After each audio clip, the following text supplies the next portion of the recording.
Cowboy saved an old man on the road, not knowing he was the Apache chief's father. A carson synopsis. In the dusty plains of Arizona, a young cowboy named Jake discovers an elderly Native American man, Collar. This act of kindness sets in motion a profound story of friendship, cultural understanding, and redemption that will change both their lives forever. As tensions between settlers and the Apache people reach a breaking point, Jake finds himself caught between two worlds, learning that sometimes the greatest courage comes not from drawing your gun, but from opening your heart. You're about to witness an incredible story of courage, compassion, and the power of human connection that will leave you speechless. Don't forget to hit that like button if this story touches your heart, and subscribe for more amazing tales like this one. The Arizona sun blazed mercilessly overhead as Jake Morrison guided his horse along the dusty trail that cut through the endless expanse of desert scrubland. The year was 1887, and the territory was still wild, untamed, and dangerous. Jake pulled his worn leather hat lower over his eyes, squinting against the glare that seemed to bounce off every rock and cactus in sight. His horse, a sturdy bay mare named Stella, moved with the patient rhythm of an animal accustomed to long journeys across unforgiving terrain. At 26, Jake had spent the better part of his adult life working cattle ranches across the Southwest. His weathered hands told the story of countless days wrestling with stubborn steers, mending fences under the scorching sun, and sleeping under star-filled skies with nothing but his saddle for a pillow. He wasn't a man of many words, but his reputation for honesty and hard work had earned him respect among the ranching community from Texas to California. Today, Jake was making his way to the Triple Bar Ranch, about 30 miles south of Tucson, where he'd been promised work for the remainder of the summer. The ranch owner, a gruff but fair man named Samuel Crawford, had sent word that he needed experienced hands to help drive a herd to market before the autumn rains made the trails impassable. It was exactly the kind of work Jake thrived on, challenging, straightforward, and honest. As he rode, the landscape around him seemed to pulse with heat waves that made the distant mountains shimmer like mirages. Saguaro cacti stood like ancient sentinels against the pale blue sky, their arms raised in permanent surrender to the relentless sun.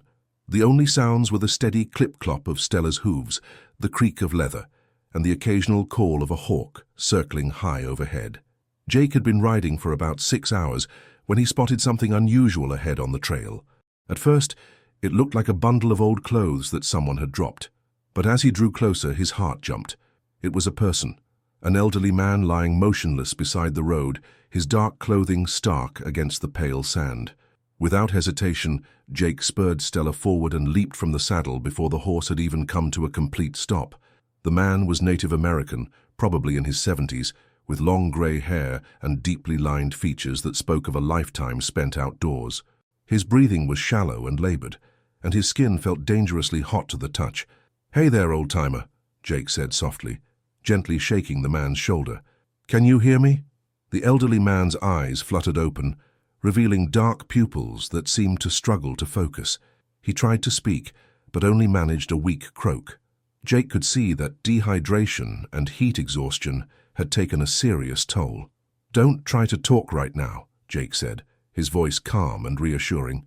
"You're going to be just fine, but I need to get some water in you." Jake quickly retrieved his canteen from Stella's saddle and carefully lifted the old man's head, allowing him to sip small amounts of the precious liquid. The water seemed to bring some clarity back to the man's eyes, and after a few minutes he was able to sit up with Jake's help. "Thank you," the old man whispered in accented English, his voice like wind through dry leaves. I was walking to find my grandson. The heat." "What's your name?" Jake asked, settling beside him in whatever shade he could find from a nearby mesquite bush. "Joseph Crow Feather," the man replied, accepting another careful sip of water. "I am Apache." Jake nodded, feeling no surprise or concern at this revelation.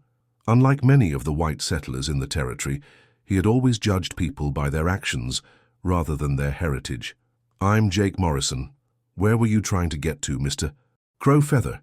Joseph pointed shakily toward a cluster of red rocks visible in the distance. "My people, there is a gathering. My son, he is chief. I wanted to see him before—" He paused, overcome by another wave of weakness. "Before what?" Jake prompted gently. "Before I join my ancestors," Joseph said simply. "I am old, and my time grows short, but I wanted to see my family one more time. Jake studied the elderly man's face and saw the unmistakable signs of someone who had been struggling with illness for some time. The yellow tinge to his eyes, the way his clothes hung loose on his frame, the tremor in his hands, all spoke of a body that was slowly failing. "Well, Mr. Crowfeather, you're not joining anybody today if I have anything to say about it," Jake said with a gentle smile. "That gathering of yours, how far is it?" "Perhaps 10 miles, Joseph replied, squinting toward the rocks. "But I cannot ask you to—" "You're not asking," Jake interrupted. "I'm offering. Stella here is strong enough to carry both of us, and I've got nowhere pressing to be." This wasn't entirely true. Jake knew that Samuel Crawford was expecting him, and every day he delayed meant the possibility that the job might go to someone else. But looking at this frail old man, alone and vulnerable in the vast desert, Jake couldn't imagine any other choice. As he helped Joseph to his feet, Jake noticed details about the old man's appearance that spoke of someone who had once held position and respect within his community. Despite their worn condition, his clothes were well made, with intricate beadwork that suggested they had been crafted with care and pride. A silver pendant hung around his neck, carved with symbols that Jake didn't recognize but somehow seemed important. "Are you sure about this, young man?" Joseph asked as Jake prepared to help him onto Stella. "The Apache and your people, there has been much trouble lately." Jake paused, his hands on the saddle horn. It was true that tensions had been running high throughout the territory. There had been raids, both by Apache warriors and by white settlers seeking revenge. The newspapers were full of inflammatory stories designed to stoke fear and hatred on both sides. Just last month, a ranch not 50 miles from here had been attacked, and 3 people had been killed. But looking at Joseph Crowfeather, this grandfather who simply wanted to see his family one more time, Jake couldn't see an enemy. He saw a human being in need of help. "Mr. Crowfeather," Jake said, meeting the old man's eyes directly, "I judge a man by what he does, not by the color of his skin or the language he speaks. You seem like a good man to me, and good men help each other out when they can." Joseph's weathered face broke into a smile that transformed his entire appearance. "You have a good heart, Jake Morrison. My son will want to meet you." As they rode toward the Apache gathering, Jake found himself listening to Joseph's stories about his life, his family, and his people. The old man spoke of a time when the Apache had roamed freely across vast territories, following the seasons and the game, living in harmony with the land that sustained them. He talked about his son, Running Bear, who had become chief at a young age after his predecessor had been killed in a conflict with soldiers. "Running Bear is a good leader," Joseph said, his voice filled with obvious pride. "But he carries a heavy burden. Our people look to him to keep them safe, to find ways to survive in a world that grows smaller every year. It is not easy to be chief when your people are hungry and afraid." Jake listened thoughtfully, beginning to understand the complexity of the situation in ways that the simplistic newspaper accounts had never conveyed. These weren't faceless enemies or noble savages from dime novels. They were real people, facing impossible choices, trying to preserve their way of life while adapting to changes they couldn't control. As the sun began its descent toward the western horizon, painting the desert in shades of gold and crimson, they approached the Apache camp. Jake could see teepees arranged in a rough circle among the red rocks, with smoke rising from cooking fires and the sound of voices carrying on the evening breeze. Children played between the dwellings, while women worked on various tasks, and men sat in small groups, their conversations stopping as they noticed the approaching riders. Jake felt a flutter of nervousness as dozens of pairs of eyes turned toward them. He was acutely aware that he was probably the only white man for miles, riding into a gathering of people who had every reason to view him with suspicion or hostility. His hand instinctively moved closer to the revolver at his hip, not out of aggression, but from pure instinct. "Do not fear," Joseph said quietly, seeming to sense Jake's tension. "You are under my protection, and you have done a great kindness. My people will honor this." As they entered the camp, Jake noticed the careful way everyone watched him, but he also saw the relief and joy on many faces as they recognized Joseph. An elderly woman hurried forward, tears streaming down her cheeks as she reached up to help the old man down from the horse. "Joseph," she cried in Apache, then switched to English. We feared you were lost." "I nearly was, sister," Joseph replied, embracing the woman warmly.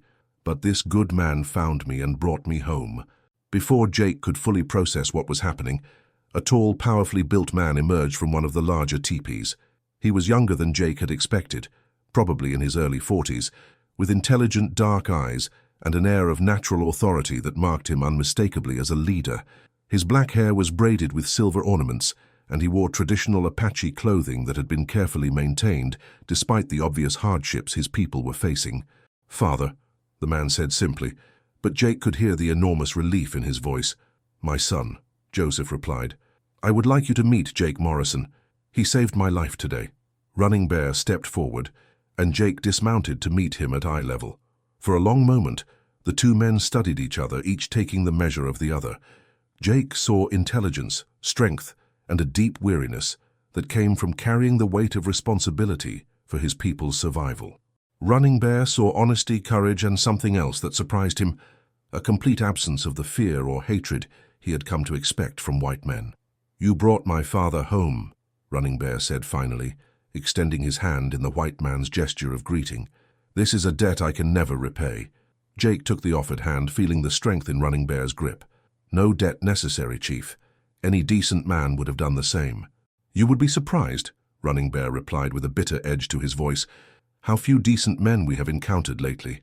An uncomfortable silence fell over the group, broken by Joseph's gentle voice. "Running Bear, Jake Morrison is not like the others. He helped me without thought of reward or recognition. He judged me as a man, not as an Apache."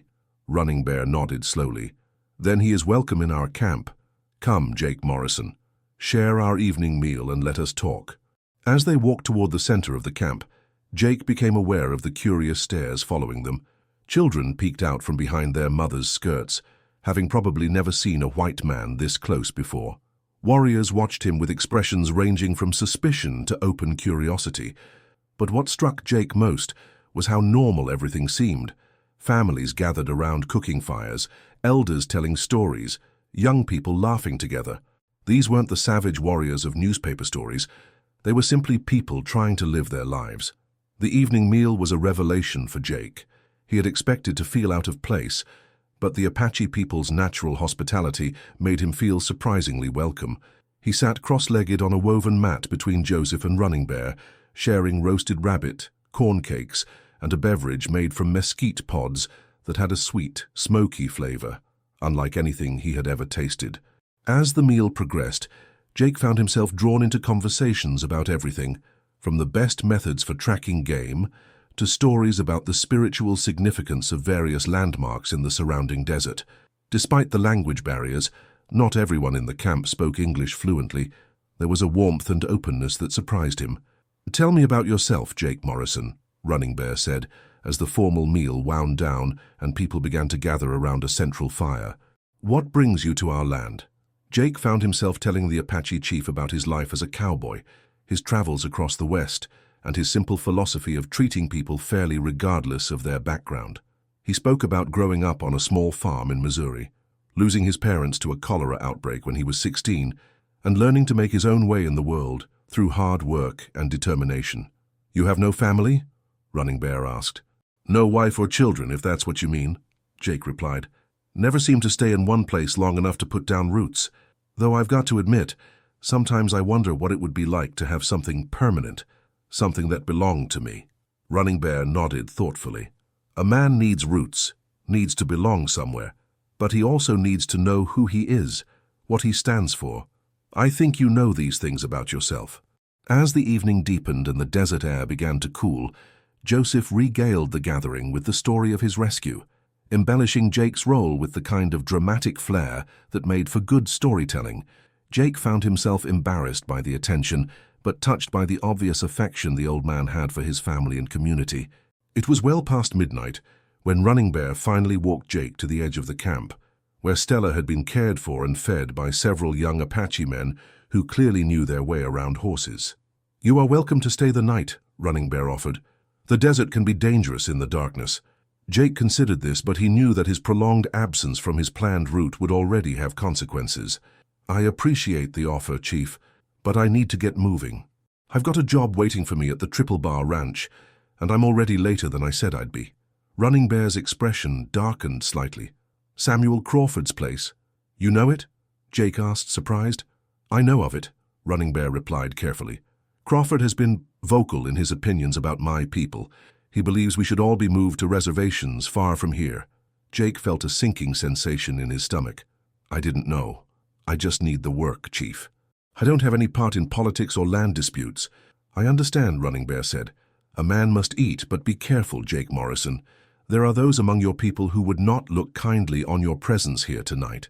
As Jake prepared to mount Stella, Joseph approached, moving slowly but with more strength than he had shown earlier in the day. Jake Morrison, the old man said, pressing something into Jake's hand. A token of gratitude, and perhaps protection. Jake looked down to see a small leather pouch, intricately beaded with symbols he didn't recognize. Mr. Crowfeather, I can't accept this. You don't owe me anything. It is not a debt, Joseph said firmly. It is a gift between friends. Keep it with you and know that you have a place here if you ever need one. Jake tucked the pouch into his shirt pocket, touched by the gesture. Thank you, both of you. This has been, well, it's been an honor. Running Bear clasped Jake's shoulder. The honor has been ours. You have shown us that not all white men see us as enemies. Perhaps there is hope for understanding between our peoples after all. As Jake rode away from the Apache camp, the weight of the evening's experiences settled over him like a heavy blanket. Everything he thought he knew about the conflicts in the territory had been complicated by meeting real people, hearing their stories, and seeing their humanity. Joseph Crowfeather wasn't a threat to anyone. He was a grandfather worried about his family's future. Running Bear wasn't a savage warrior bent on destruction. He was a leader trying to navigate impossible circumstances to keep his people alive. The ride to the Triple Bar Ranch took the rest of the night, and Jake arrived just as the sun was painting the eastern sky in shades of pink and gold. The ranch was a sprawling complex of buildings, arranged around a central courtyard, with corrals and outbuildings stretching in all directions. Cattle grazed in nearby pastures, and Jake could already see ranch hands beginning their morning chores. Samuel Crawford emerged from the main house as Jake rode up, his expression somewhere between relief and irritation. Crawford was a large man in his 50s, with graying hair and the kind of weathered face that came from decades of outdoor work. He wore expensive boots and a silver-trimmed belt that spoke of success and prosperity. "Morrison," Crawford called out, "you're a day late. I was starting to think you'd changed your mind about the job." Jake dismounted and extended his hand apologetically. "Sorry about that, Mr. Crawford. I ran into some trouble on the trail that delayed me." "What kind of trouble?" Crawford asked, his eyes narrowing suspiciously. Jake hesitated, instinctively knowing that the truth about his evening with the Apache would not be well received. Found a sick man by the roadside. Couldn't just leave him there. Crawford grunted, apparently satisfied with this explanation. "Well, you're here now. Come on. I'll show you the bunkhouse and introduce you to the other hands. We've got a big drive coming up, and I need every experienced man I can get." The next few days passed in a blur of activity as Jake threw himself into the familiar rhythms of ranch work. He helped with the daily chores of feeding and watering cattle, mending fences, and maintaining equipment. The other ranch hands were a mixed group. Some were seasoned cowboys like himself, while others were younger men looking to learn the trade. Most were friendly enough, though Jake sensed an undercurrent of tension that he couldn't quite identify. It wasn't until his third evening at the ranch that Jake began to understand the source of that tension. He was sitting on the bunkhouse porch after dinner, enjoying the cooler air and watching the sunset, when he overheard a conversation between Crawford and several of his men. "I'm telling you, Sam," one of the men was saying, "we can't wait much longer. Those Apache are getting bolder every day. Jenkins saw smoke signals coming from the Red Rocks yesterday, and everyone knows what that means. Could just be cooking fires," another man suggested, but without much conviction. "Cooking fires, hell," the first man spat. "They're planning something, mark my words. And when they strike, it'll be ranches like this they come for first." Crawford's voice carried clearly in the still air. "I've been saying for months that we need to take action before they take action against us. The territorial government is too soft, too worried about what the newspapers back east will say. But we're the ones living with the threat every day." "What kind of action?" someone asked. "The kind that sends a message," Crawford replied grimly. "Make it clear that Apache aren't welcome in this part of the territory anymore. A few well-placed raids on their camps, scatter them to the winds, and maybe they'll think twice about staying in our backyard." Jake felt his blood run cold, as the implications of what he was hearing sank in. These men were talking about attacking Apache camps, camps that might include peaceful families like the ones he had just shared a meal with, camps that might include Joseph Crow Feather. When? Another voice asked. Soon, Crawford said. I'm meeting with ranchers from 3 other spreads tomorrow night. If we can coordinate our efforts, hit multiple camps at once, we can clean out this whole area before autumn. Jake slipped quietly off the porch and walked toward the corrals, his mind racing. He thought about Running Bear's quiet dignity, Joseph's gentle stories about his family, the children playing between the teepees. The idea of armed men attacking that peaceful camp filled him with a sick dread. But what could he do? He was just one man, and he was surrounded by people who clearly saw the Apache as enemies to be eliminated. If he spoke up in defense of the very people who had shown him such hospitality, he would immediately mark himself as a traitor to his own kind. At best, he would be fired and run out of the territory. At worst, Jake didn't want to think about the worst-case scenario. Sleep eluded Jake that night as he wrestled with his conscience. By morning, he had made his decision. He couldn't stand by and let innocent people be attacked, regardless of the consequences for himself. He would have to find a way to warn Running Bear and his people. The opportunity came the next afternoon, when Crawford announced that he needed someone to ride to Tucson for supplies. Jake volunteered immediately, offering to make the trip and return the following day. Crawford agreed, apparently pleased to have someone willing to make the long ride. Instead of heading directly to Tucson, Jake took a circuitous route that brought him back to the Red Rocks where the Apache camp was located. He arrived in the late afternoon to find the camp bustling with activity. More people had arrived since his last visit, and Jake could see teepees scattered across a wider area than before. Running Bear spotted him first, emerging from a group of men who had been engaged in what looked like serious discussion. The chief's face showed surprise but also unmistakable pleasure at seeing Jake again. "Jake Morrison," Running Bear said, clasping his hand warmly, "you honor us with another visit, but you look troubled. What brings you back to us?" Jake glanced around, noting the number of people within earshot. "Chief, I need to speak with you privately. It's important." Running Bear's expression grew serious, and he nodded toward his teepee. "Come." Inside the relative privacy of the chief's dwelling, Jake found himself facing not only Running Bear, but also Joseph Crow Feather, who looked much stronger than he had during their first meeting, and 2 other Apache men who were introduced as war leaders of the tribe. "Speak freely," Running Bear said. "These men can be trusted with whatever concerns you."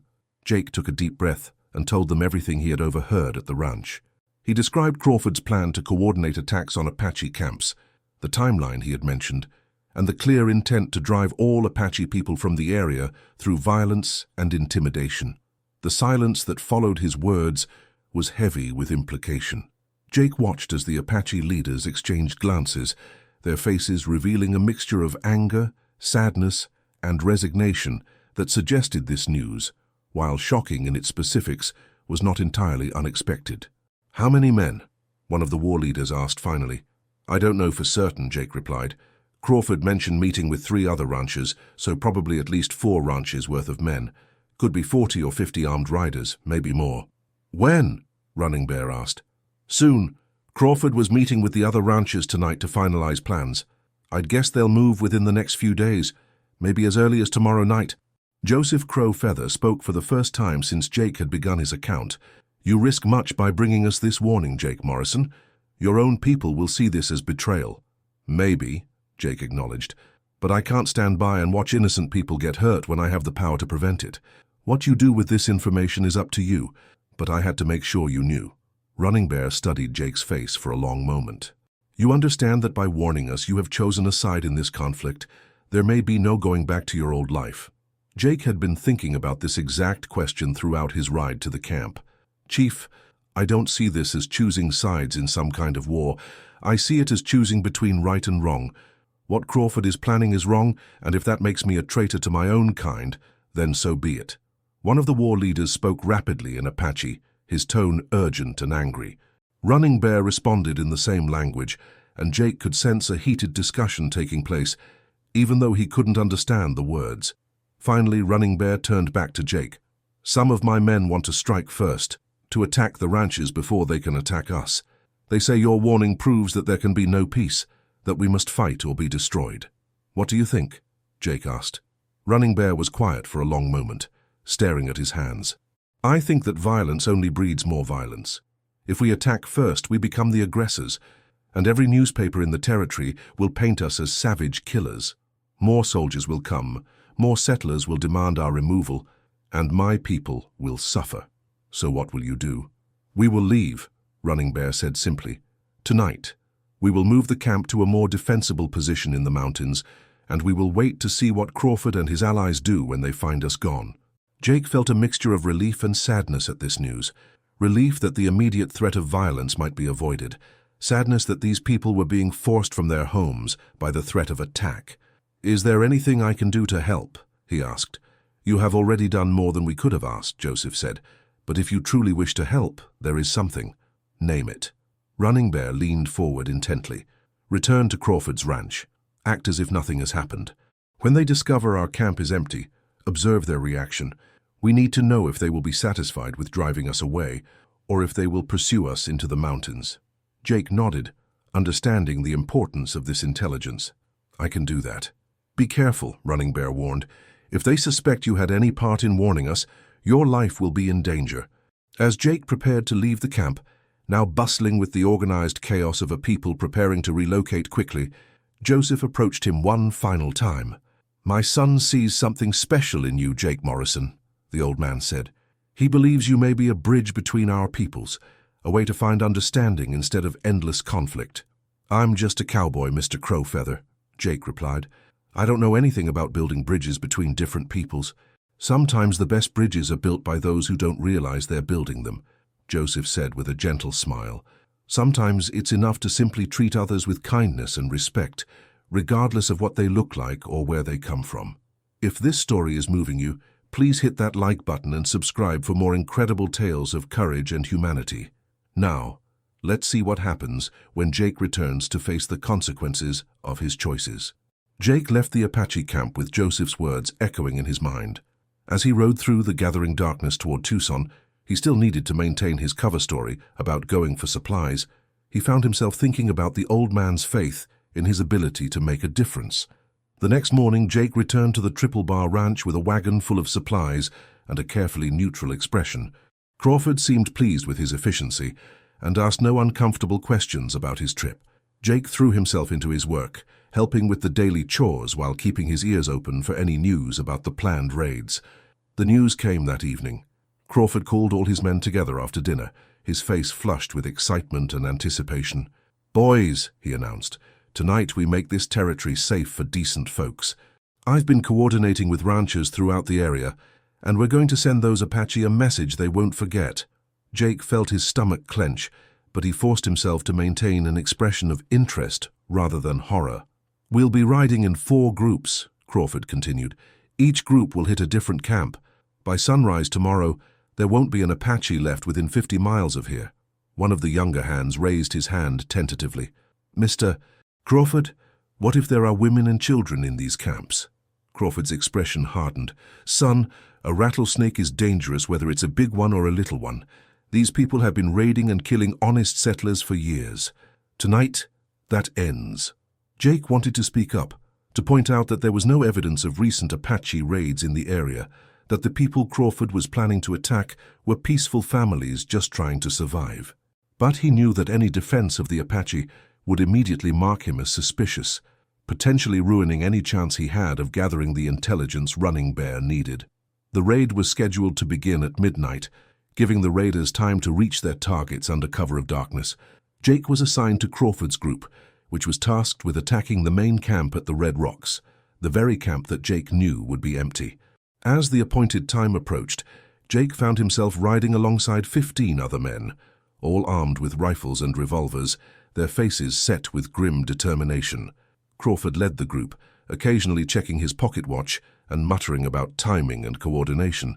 Jake's heart pounded as they approached the familiar landmark of the Red Rocks. In just a few hours, this peaceful place had been transformed in his mind from a site of hospitality and friendship to a potential battleground. The irony wasn't lost on him, that he was riding with men intent on destroying the very people who had shown him such kindness.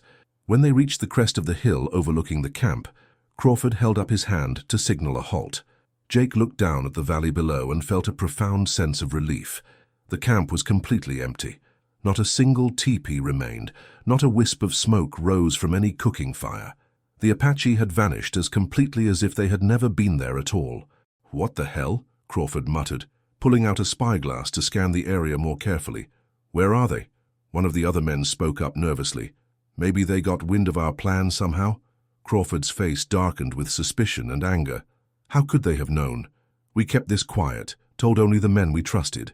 Jake forced himself to look as surprised and confused as everyone else, while internally he felt nothing but gratitude that Running Bear had taken his warning seriously. "Could be they just moved on for other reasons," another man suggested. "Maybe they were just passing through anyway." "No," Crawford said firmly. "They've been in this area for weeks. Someone warned them. Someone told them we were coming." An uncomfortable silence fell over the group as the implications of Crawford's words sank in. Jake could feel the weight of suspicious glances, but he wasn't the only one receiving them. Any of the men could theoretically have leaked information about the planned raid. "What do we do now, boss?"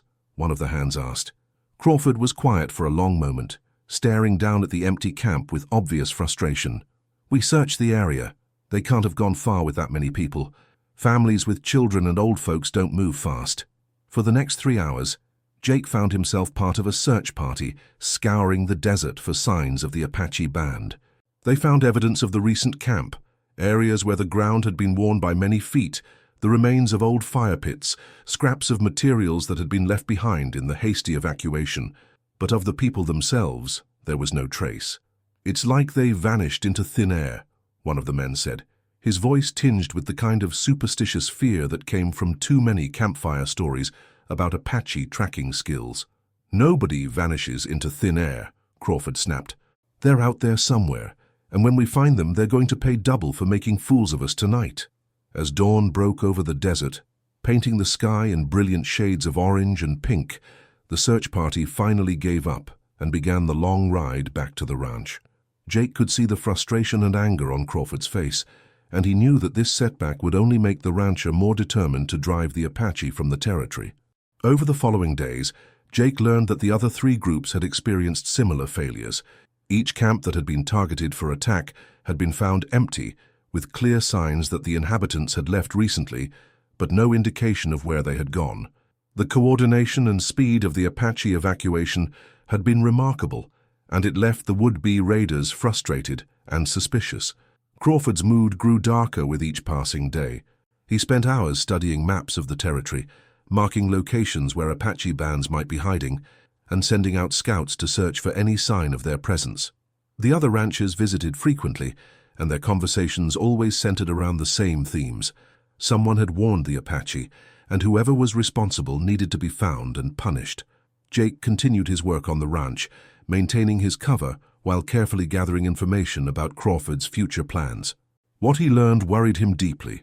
The rancher was talking about expanding the search, bringing in professional trackers, and offering bounties for information about Apache locations. The failure of the initial raids had not discouraged him. It had only made him more methodical and determined. 2 weeks after the failed raids, Jake made his decision. He couldn't continue to work for Crawford while knowing what the man was planning, and he couldn't effectively help Running Bear and his people while maintaining his cover at the ranch. It was time to make a clean break, regardless of the consequences. Jake waited until late Saturday evening, when most of the hands were in town enjoying their weekly night off. He packed his few belongings, saddled Stella, and prepared to leave the Triple Bar Ranch for good. He had saved enough money from his wages to last several weeks, and he figured he could find work at another ranch farther from the current troubles. He was leading Stella quietly out of the barn when a voice stopped him cold. "Going somewhere, Morrison?" Jake turned to find Crawford standing in the shadows of the barn door, flanked by 2 of his most trusted hands. All 3 men were armed, and their expressions were anything but friendly. "Mr. Crawford," Jake said, fighting to keep his voice steady. You were just sneaking out in the middle of the night like a man with something to hide," Crawford interrupted. "Funny thing, Morrison. I've been doing some thinking about that night when all the Apache camps turned up empty, trying to figure out how they could have known we were coming." Jake's hand moved instinctively toward his gun, but he stopped when he saw Crawford's men tense in response. He was outnumbered and outgunned, and any sudden moves would likely end with him dead. "I don't know what you're suggesting, Mr. Crawford," Jake said carefully. "I'm suggesting that someone on my payroll warned them," Crawford replied, his voice deadly quiet. "Someone who knew about our plans. Someone who had the opportunity to get word to the Apache before we moved." "That could be any of your men," Jake pointed out. "Why are you focusing on me?" "Because you're the only one who was late arriving at my ranch, the only one who had trouble on the trail that delayed you for exactly the right amount of time to make contact with Apache before our first planning meeting." Jake realized with a sinking heart that Crawford had been more observant than he had given him credit for. The rancher had been quietly investigating, putting together pieces of a puzzle that pointed directly at Jake.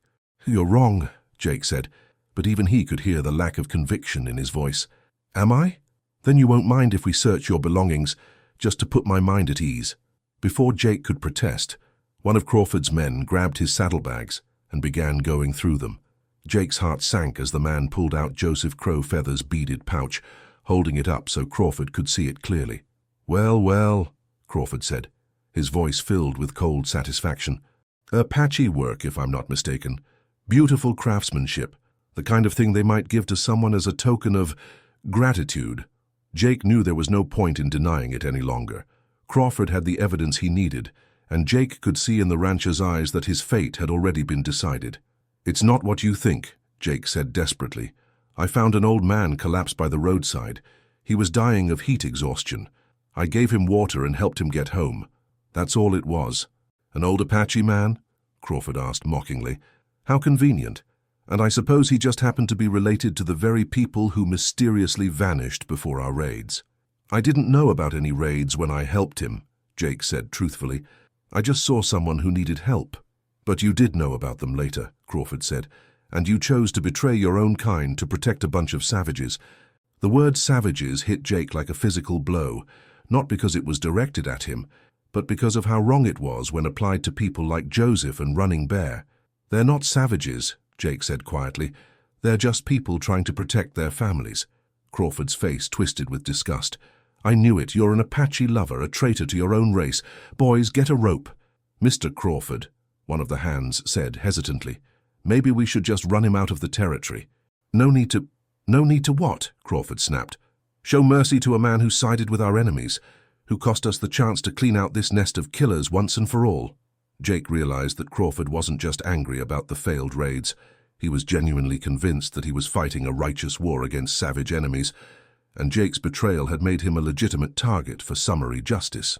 "If you're going to kill me," Jake said, surprised by how calm his voice sounded, "at least tell me why you hate them so much.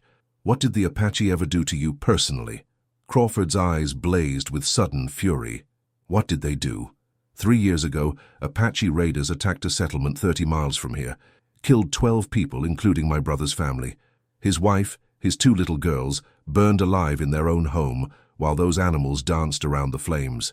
Jake felt a chill of horror at the description, but also a nagging sense that something didn't add up. "Are you sure it was Apache who did that? How do you know?" "Tracks, war paint, arrows," Crawford spat. "What more proof do you need?" "Did anyone actually see Apache warriors doing the killing?" Jake pressed. "Or just the aftermath?" Crawford's face grew even redder. "What difference does it make? Everyone knows it was Apache. The territorial government even sent soldiers to investigate. And what did the soldiers conclude?" For the first time, Crawford hesitated. They said the evidence was inconclusive, but I know what I know." Jake suddenly understood. Crawford's hatred wasn't based on certainty, but on assumption, grief, and the human need to blame someone for a senseless tragedy. It was possible that Apache warriors had been responsible for the attack, but it was also possible that other groups, outlaws, renegades, or even white men looking to stir up trouble, had been the real culprits. But Jake also realized that pointing this out would only make Crawford angrier. The rancher needed his enemies to be Apache, needed someone to hate for his family's deaths, and nothing Jake could say would change that. "I'm sorry for your loss," Jake said sincerely. "Losing family is the worst pain there is, but killing innocent people won't bring them back." "Innocent?" Crawford laughed bitterly. "There's no such thing as an innocent Apache, Morrison. They're all killers, all threats to decent people trying to build lives in this territory." Jake thought about Joseph Crowfeather's gentle stories about his grandchildren, about the children playing in the Apache camp, about Running Bear's obvious love for his people and his desperate desire to keep them safe. None of those people were killers or threats to anyone. "You're wrong," Jake said simply, "but I don't suppose anything I say will change your mind." "No, it won't," Crawford agreed. "Boys, string him up." As Crawford's men moved toward him with a length of rope, Jake made a desperate decision. If he was going to die, he would at least try to take some of his killers with him. His hand flashed toward his gun, clearing leather with the speed that came from years of practice. The barn exploded into chaos as Jake's first shot took down one of Crawford's men. The second man dove for cover behind a horse stall, and Crawford himself scrambled for the safety of the barn door. Jake rolled behind a pile of hay bales, bullets splintering the wood around him as his enemies returned fire. "You can't get away, Morrison," Crawford shouted. "There's nowhere to run." Jake knew Crawford was right. Even if he could fight his way out of the barn, he was still on foot in the middle of Crawford's ranch, surrounded by men who would shoot him on sight. But he wasn't ready to give up yet. The standoff continued for several tense minutes, with occasional exchanges of gunfire when someone thought they had a clear shot. Jake was checking his ammunition and trying to figure out his next move when he heard something that made his heart leap with hope. The sound of many horses approaching at high speed. "Boss!" someone shouted from outside the barn. "Riders coming in fast." Crawford cursed and moved to peer out the barn door. "How many?" "Looks like a dozen, maybe more. They're not flying any colors I can see." Jake felt a surge of desperate hope. Could it be possible that Running Bear had somehow learned of his danger and come to help? It seemed unlikely. How would the Apache chief even know where to find him? But Jake couldn't think of anyone else who might be riding toward the ranch in the middle of the night. The sound of gunfire erupted outside the barn as the mysterious riders engaged Crawford's ranch hands. Jake heard shouting in multiple languages, including what sounded like Apache, and he knew his wild hope had been justified. "Apache!" Crawford screamed. "It's a raid! Everyone to your positions!" In the confusion that followed, Jake saw his chance. Crawford and his remaining man were focused on the battle outside, giving Jake the opportunity to move. He sprinted toward Stella, who had been standing patiently near the barn door throughout the gunfight. "Stop him!" Crawford shouted, swinging his rifle around toward Jake. But before Crawford could fire, a new voice cut through the chaos. A voice Jake recognized with enormous relief. "Sam Crawford!" Running Bear's voice carried clearly over the sounds of battle. "I have come to talk." "Talk!" Crawford screamed back. "You brought warriors to my ranch and you want to talk." "I brought warriors because my friend is in danger," Running Bear replied. "Send out Jake Morrison, and we will leave in peace." "Your friend?" Crawford's face contorted with rage. "I knew it. He's been working with you all along." Jake used Crawford's distraction to reach Stella and swing into the saddle. As he did so, he caught sight of Running Bear sitting on his horse just outside the barn, flanked by Apache warriors who were clearly ready for battle but holding their fire. "Jake Morrison," Running Bear called. "Are you harmed?" "I'm fine, Chief," Jake replied, guiding Stella toward the barn door. "But we should probably leave before this gets any worse." Crawford raised his rifle toward Jake, his face twisted with hatred. "You're not going anywhere, you traitorous son of a—" The rancher's words were cut off as one of the Apache warriors put an arrow through his shoulder, spinning him around and sending his rifle flying. Crawford collapsed against the barn wall, clutching his wounded arm and screaming curses. Jake rode out of the barn to find himself surrounded by Apache warriors, all of whom were looking to Running Bear for instructions. The chief's face was grave but determined, and Jake could see that this rescue mission had not been undertaken lightly. "How did you know?" Jake asked, as they prepared to ride away from the ranch. "Joseph had a vision," Running Bear replied simply. "He saw you in danger and told me I must come. We have been watching the ranch for 2 days, waiting for the right moment." As they rode away from the Triple Bar Ranch, Jake looked back to see Crawford's men emerging from cover to tend to their wounded boss. He knew that this confrontation had escalated the conflict between the ranchers and the Apache far beyond anything that had come before. There would be consequences for tonight's actions that would affect both peoples for months or years to come. But as he rode beside Running Bear and his warriors through the moonlit desert, Jake felt something he hadn't experienced in a long time, a sense of belonging, of being part of something larger than himself. These people had risked their lives to save him, had treated him as family despite the fact that he was an outsider to their culture and their struggles. The Apache camp had been relocated to a hidden canyon deep in the mountains, a place that was defensible and had access to fresh water, but was nearly impossible to find unless you knew exactly where to look. As they rode through the narrow entrance to the canyon, Jake was amazed by the natural fortress the Apache had chosen. "We cannot stay here forever," Running Bear explained as they dismounted near the camp, "but it will serve until we can find a more permanent solution." Joseph Crow Feather emerged from one of the teepees, moving slowly but with obvious joy at seeing Jake safely returned. The old man embraced Jake warmly, tears streaming down his weathered cheeks. "I told my son you were in danger," Joseph said. "The spirit spoke to me in a dream, showed me men with ropes and hatred in their hearts. I knew Running Bear had to act." "I don't understand," Jake said. "How could you possibly have seen that?" Joseph smiled mysteriously. "There are many things in this world that cannot be explained by white man's logic, Jake Morrison. Sometimes we must simply accept the gifts we are given and be grateful for them."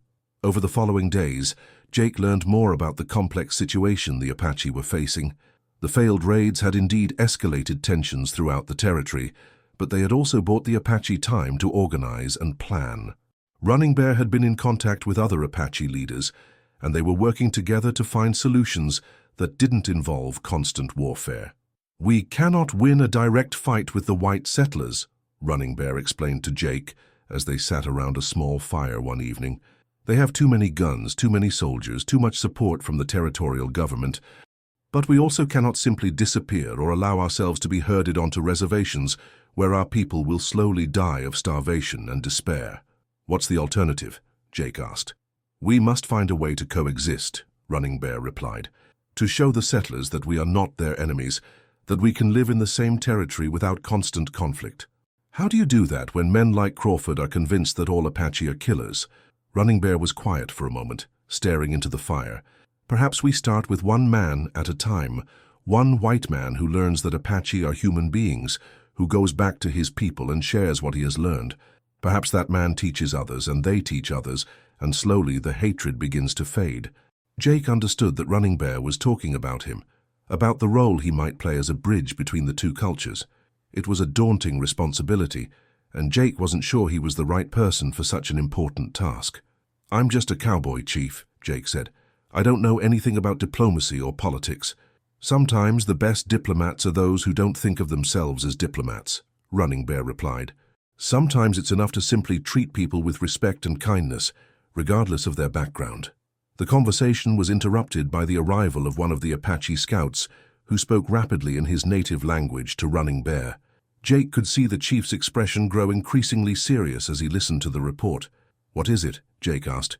"Crawford has recovered from his wound," Running Bear said grimly.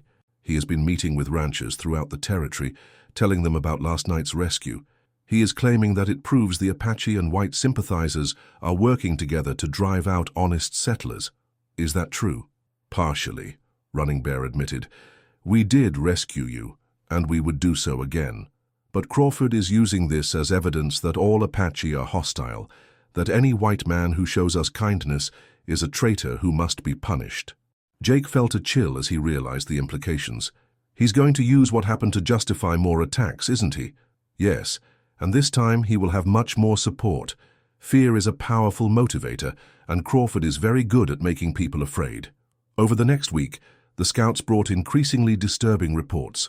Crawford had indeed been traveling throughout the territory, meeting with ranchers, town councils, and territorial officials.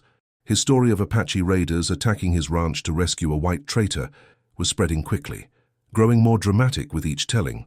According to the reports Jake heard, Crawford was now claiming that the Apache had burned buildings, killed livestock, and threatened to return with a larger force to drive out all white settlers. None of this was true, but the truth seemed less important than the fear and anger Crawford's stories were generating. "Something has to be done," Jake said to Running Bear, after receiving a particularly troubling report about a meeting in Tucson where territorial officials had discussed calling in federal troops to deal with the Apache uprising. "What do you suggest?" Running Bear asked. Jake had been thinking about this question for days, and he believed he had an answer. "I think I need to go back, not to Crawford's ranch, but to Tucson, to other towns, to wherever people will listen. I need to tell them the truth about what really happened, about what kind of people you really are." Running Bear shook his head. "Too dangerous. Crawford has put a price on your head. $500 for your capture, dead or alive. Every bounty hunter in the territory will be looking for you." "Maybe," Jake agreed. "But what's the alternative? Let Crawford's lies turn this whole territory into a war zone. Let innocent people on both sides die because no one is willing to speak up for the truth." Joseph Crow Feather, who had been listening to their conversation from his place by the fire, spoke up quietly. "The young man is right, my son. Sometimes a single voice speaking truth can accomplish more than 100 warriors with weapons." "Father, I cannot ask him to risk his life for our people," Running Bear protested. "You are not asking," Joseph replied. "He is offering. There is a difference." Jake stood up, his decision made. "I'm going to Tucson. I'm going to find people who will listen to the real story, who will understand that this conflict doesn't have to end in bloodshed." Running Bear studied Jake's face for a long moment, then nodded slowly. "If you are determined to do this thing, then you will not go alone. I will send warriors with you to protect you and to serve as witnesses to the truth of what you say. Chief, if I show up with Apache warriors, people will think I'm leading some kind of raid. It'll just confirm everything Crawford has been saying about me." "Then what do you propose?" Jake had been thinking about this as well. "I'll go alone, but I'll carry something that proves I'm speaking for your people. Something that shows I have your authority to negotiate on your behalf." Running Bear considered this, then disappeared into his teepee. When he emerged, he was carrying an ornate peace pipe, its stem decorated with feathers and beadwork that marked it as something of great ceremonial importance. "This belonged to my grandfather, and his grandfather before him," Running Bear said solemnly. "It has been used to seal treaties, to end conflicts, to bring peace between enemies. If you carry this, anyone who knows Apache customs will understand that you speak with the full authority of our people." Jake accepted the pipe with the reverence it deserved, understanding that he was being entrusted with something far more valuable than money or weapons. This was a symbol of hope, of the possibility that different peoples could find ways to live together in peace. "I won't let you down, Chief," Jake promised. "I know you will not," Running Bear replied. "But remember, if you cannot find people willing to listen to reason, if the situation becomes too dangerous, you must return here. We would rather have you alive and the territory at war than have you dead and the conflict resolved." Jake left the Apache camp the next morning, riding Stella through the maze of canyons and arroyos that led back toward the main settlements. He had decided to start in Tucson, the largest town in the territory and the seat of the territorial government. If he could convince officials there to listen to reason, it might be possible to prevent the escalation that Crawford was pushing for. The ride to Tucson took 2 days, and Jake used the time to rehearse what he would say, how he would present his case for peace and understanding. He knew he would face skepticism, hostility, and probably outright disbelief from many of the people he spoke to. The story Crawford was telling was simpler and more emotionally satisfying than the complex truth Jake wanted to share.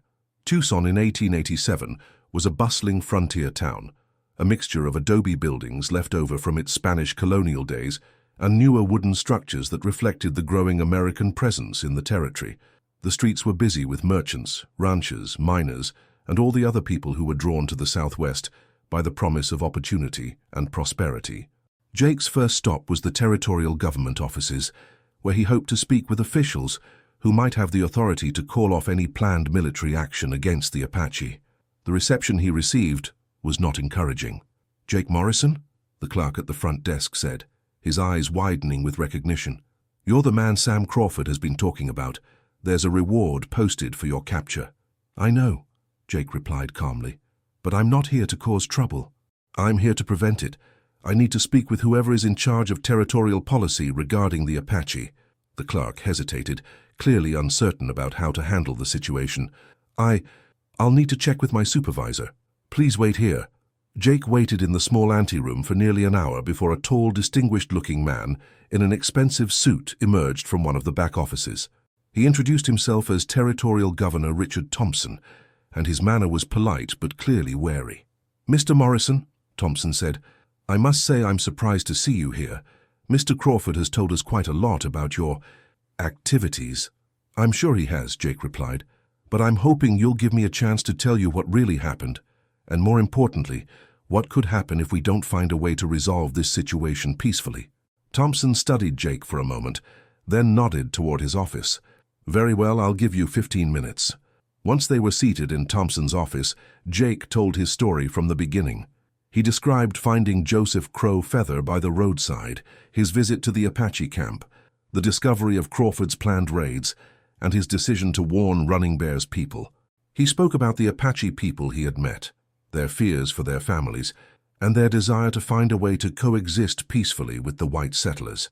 "You understand," Thompson said when Jake had finished, "that your account contradicts everything Mr. Crawford has told us. According to him, you were working with hostile Apache to plan attacks on white settlements." "Governor, I know how it must look," Jake said, "but I'm asking you to consider the evidence. Crawford claims I was part of some conspiracy to attack ranches, but where's the proof? Have there been any Apache raids since this whole thing started? Have any white settlers been harmed by Apache warriors?" Thompson frowned, clearly thinking about this question. "No, there haven't been any raids, but Crawford argues that this is because his preemptive action disrupted their plans. Or maybe it's because the Apache don't want to fight," Jake suggested. "Maybe they're looking for a peaceful solution just as much as you are." Jake pulled out Running Bear's peace pipe, placing it carefully on Thompson's desk. "Chief Running Bear asked me to bring this as a sign of his good faith. This pipe has been used for generations to seal treaties and end conflicts. He wants to meet with territorial officials to discuss ways that Apache and white settlers can coexist without violence." Thompson stared at the ornate pipe, clearly recognizing its significance even if he didn't fully understand Apache customs. "You're asking me to believe that these Apache leaders genuinely want peace. I'm asking you to give them a chance to prove it," Jake replied. "Meet with Running Bear, listen to what he has to say. If you're not satisfied that his intentions are peaceful, then you can always resort to military action later." The governor was quiet for several minutes, weighing Jake's words against everything he had heard from Crawford and other ranchers. Finally he spoke. "Mr. Morrison, what you're proposing is highly irregular. The territorial government doesn't typically negotiate with Apache leaders unless they're discussing surrender terms or reservation boundaries." "Maybe that's part of the problem," Jake suggested.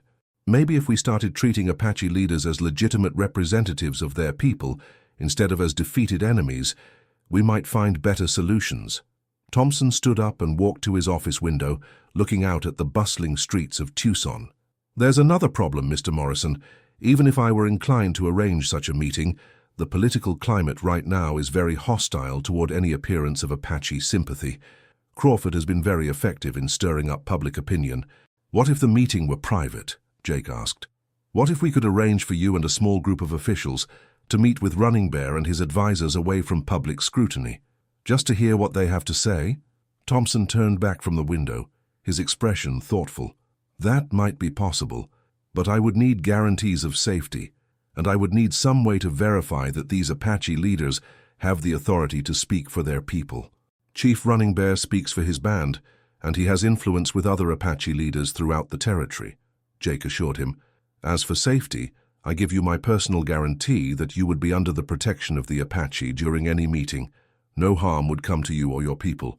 "Your personal guarantee," Thompson repeated with a slight smile. "The word of a man who is wanted for treason by some of the most influential ranchers in the territory." "Governor, I know my reputation has been damaged by all this, but I'm asking you to judge me by my actions, not by what other people say about me. I've risked my life to prevent violence, and I'm willing to risk it again to find a peaceful solution." Thompson was quiet for another long moment, then returned to his desk and sat down. "Mr. Morrison, I'm going to make you an offer. I'll arrange a private meeting between territorial officials and these Apache leaders, but only under certain conditions." "Name them." "First, the meeting must be held in a neutral location, preferably somewhere that provides security for both sides. Second, both sides must come unarmed, and with only a small number of representatives. Third, if any violence occurs during or immediately after this meeting, the territorial government will assume that Apache leaders were negotiating in bad faith, and we will respond accordingly." Jake nodded, understanding that these were reasonable terms given the circumstances. "I'll need to discuss this with Chief Running Bear, but I believe he'll agree to those conditions." "There's one more thing," Thompson added. "Mr. Crawford and his allies cannot know about this meeting." If word gets out that we're negotiating with Apache leaders, the political pressure to call off the talks would be enormous. Understood. How long do I have to arrange this? Thompson consulted his calendar. 1 week. If you can arrange for these Apache leaders to meet us 1 week from today, I'll bring 2 other territorial officials. We'll meet at the old Spanish mission about 20 miles north of here. It's abandoned, defensible, and far enough from town to avoid unwanted attention. Jake felt a surge of hope as he stood to leave Thompson's office. This was exactly the kind of opportunity he had been hoping for, a chance for reasonable people on both sides to sit down and talk, instead of simply preparing for war. As he prepared to return to the Apache camp with Thompson's proposal, Jake couldn't help but think about how much had changed since that day when he had found Joseph Crow Feather collapsed by the roadside. That simple act of kindness had set in motion a chain of events that had completely altered the course of his life and might now change the fate of 2 entire peoples. When Jake reached the Apache camp with news of Governor Thompson's offer, Running Bear received the proposal with cautious optimism. The chief understood the risks involved in such a meeting, but he also recognized that this might be their only chance to avoid a devastating war. "This governor," Running Bear said after Jake had explained all the terms, "do you believe he can be trusted?" "As much as any politician can be trusted," Jake replied honestly. "But I think he genuinely wants to avoid a war that would be costly for everyone involved. He's practical enough to understand that a peaceful solution would be better for the territory." Running Bear nodded slowly. "Very well. We will accept these terms. But I will bring 2 of my war leaders with me, and we will have scouts positioned around the meeting site in case this proves to be a trap." The week that followed was filled with intensive preparation. Running Bear consulted with other Apache leaders to develop a negotiating position that might be acceptable to the territorial government while still protecting his people's essential rights and interests. When the day of the meeting arrived, Jake rode with Running Bear and his 2 advisors to the abandoned Spanish mission. The ancient adobe building stood like a monument to earlier attempts at cultural understanding, its weathered walls bearing witness to centuries of conflict and cooperation between different peoples. Governor Thompson was already waiting with his 2 associates when the Apache delegation arrived. Jake watched nervously as the 2 groups approached each other across the mission's courtyard, knowing that the next few hours might determine whether the territory descended into warfare or found a path toward peace. "Chief Running Bear," Thompson said formally, extending his hand, "thank you for agreeing to meet with us." "Governor Thompson," Running Bear replied, accepting the handshake, "I hope this day will bring understanding between our peoples." The negotiations that followed were complex and sometimes tense, but both sides demonstrated a genuine desire to find common ground. Jake served as an unofficial mediator, helping to clarify points of confusion and suggesting compromises when discussions became deadlocked. Over the course of several hours, the outlines of a possible agreement began to emerge. The Apache would establish a clearly defined territory in the more remote mountain regions, while agreeing to respect the boundaries of white settlements and ranches. In exchange, the territorial government would recognize Apache land rights within their designated area and provide guarantees against future encroachment by settlers. "This is more than I had hoped for," Running Bear said quietly to Jake during a break in the formal negotiations. "If we can make this work, it might provide a model for other Apache bands throughout the territory." "It's not perfect," Jake replied, "but it's a start. Sometimes that's all you can ask for." As the sun began to set over the desert, both sides agreed to the basic framework of the treaty. There would still be many details to work out, and the agreement would need to be approved by higher authorities on both sides. But for the first time in months, there was real hope for peace. Thompson shook hands with Running Bear one final time as the meeting concluded. "Chief, I want you to know that this has been an honor. You've shown me that cooperation between our peoples is not only possible, but necessary for the future of this territory." "Governor," Running Bear replied, "you have shown me that there are white men of honor who truly desire peace. Perhaps Jake Morrison was right. Perhaps understanding can overcome hatred if good people are willing to try." As they prepared to leave the mission, Jake felt a profound sense of accomplishment.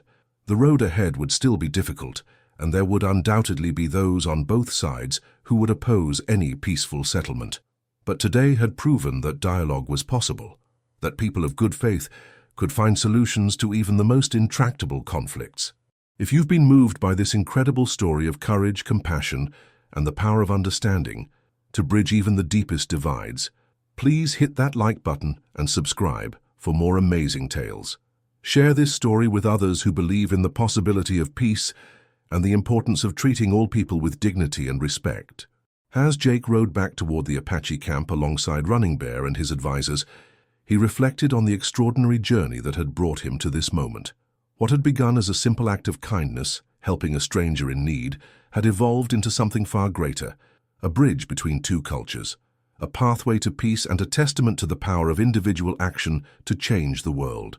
The desert around them was bathed in the golden light of sunset, and for the first time in months, the future seemed filled with hope rather than fear.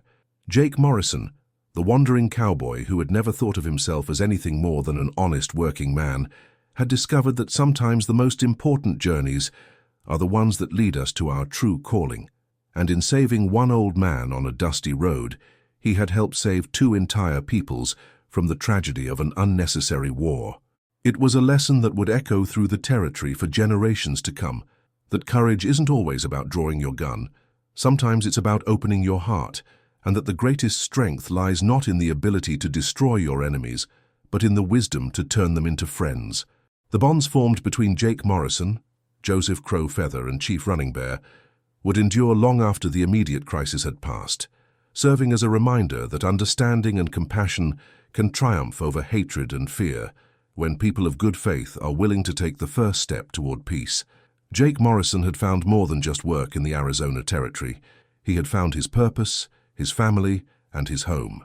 And in doing so, he had proven that sometimes the most ordinary people can accomplish the most extraordinary things, if they have the courage to choose love over fear, understanding over prejudice, and hope over despair.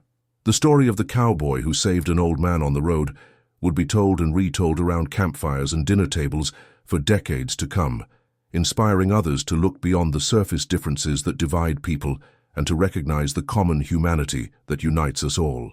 It was a story of redemption, of friendship, and of the incredible power of one person's choice to do the right thing, even when it costs them everything they thought they wanted. In the end, Jake Morrison discovered that home isn't a place. It's the people who accept you as family, who stand by you in times of trouble and who believe in your ability to make a difference in the world. And sometimes, if you're very lucky, those people come into your life when you least expect them, in the form of an old man collapsed by the roadside who turns out to be exactly the person you were meant to save, and who ends up saving you in return.